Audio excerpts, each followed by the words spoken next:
Hi everyone, this is Diana with a Bright Knowledge Instant. The Bright Knowledge Instants are designed to show you one thing that you can do today to move your creativity ahead. So today I want to talk to you about goal setting.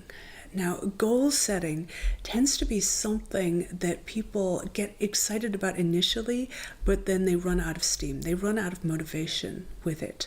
And I want to offer you a new way to set goals that will actually stick for you.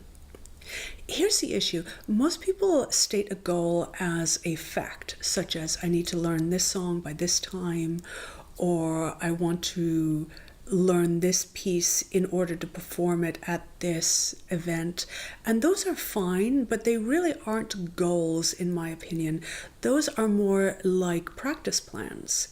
A goal is something much more emotional. A goal is something much grander.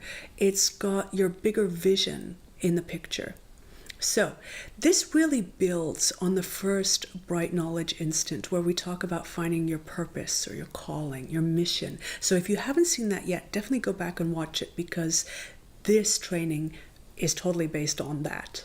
So when you are setting your goals, another way to think about them is to set your intentions. You're actually setting an intention rather than simply a fact. Facts can come later. But right now, what you really want to do is have a huge emotional charge behind your goal. So here's what I'd like you to do. Revisit what you wrote down as your purpose or your mission, your calling. Look at that. Start absorbing that energy. And now again, with the pen and paper, I want you very free form, for your eyes only, to start writing down the visions that come to your head regarding how you would manifest that purpose. What does it look like? And remember, for your eyes only, this is critical. Dream big. No matter how crazy it sounds, put it down there. So you look at what you've written. And what I'd like you to do is pick out just one of those goals that gives you a huge emotional charge. And that's something to follow through on, something to hold on. So let me give you some examples.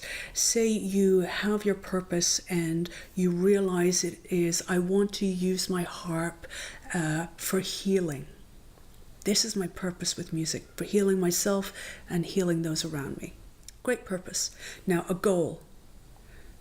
You imagine yourself sharing your music in an environment where people are really needing it, they're very receptive, they're ready.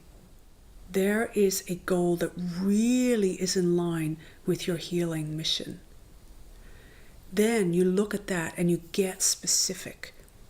What would be some places you would do that where it's really in line with what you want to do? And you may be surprised by the answers that come out. It may be to do with a certain charity, a certain organization. It may be in nature. It may be a preschool.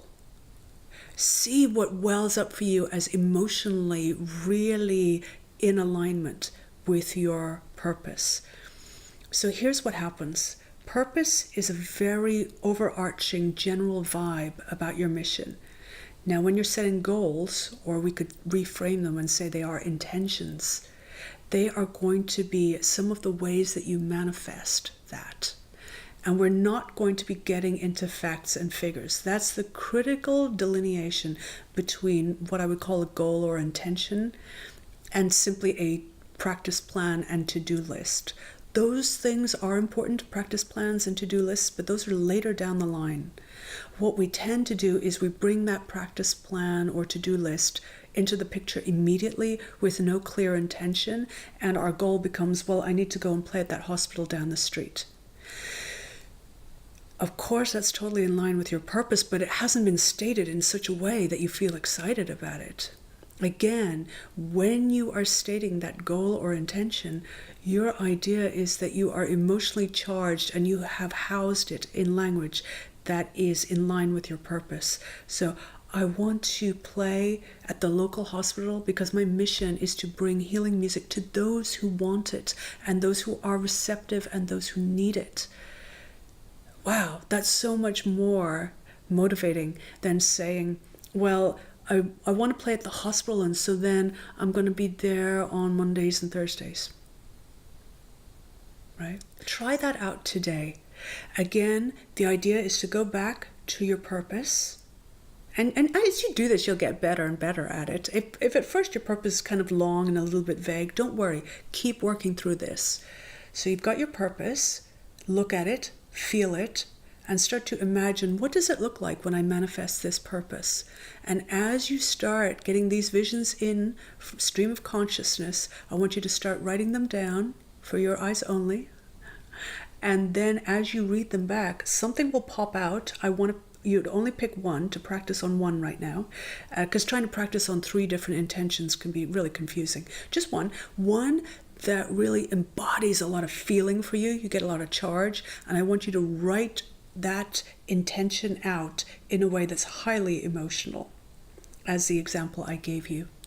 And see how that feels for you. See if you feel more motivated after doing this, if you feel more in love with your goals / intentions. Always think about the language that you use with yourself and see that it works for you. If you find the word goal is just too end game oriented, definitely call this intentions. Now, if you feel like intention is too vague, call it a goal. But either way, it's all about feelings and values and your mission. If you find any numbers, a little bit of a red flag, and reframe it in a very global, emotional way. Hope this was helpful. Bye.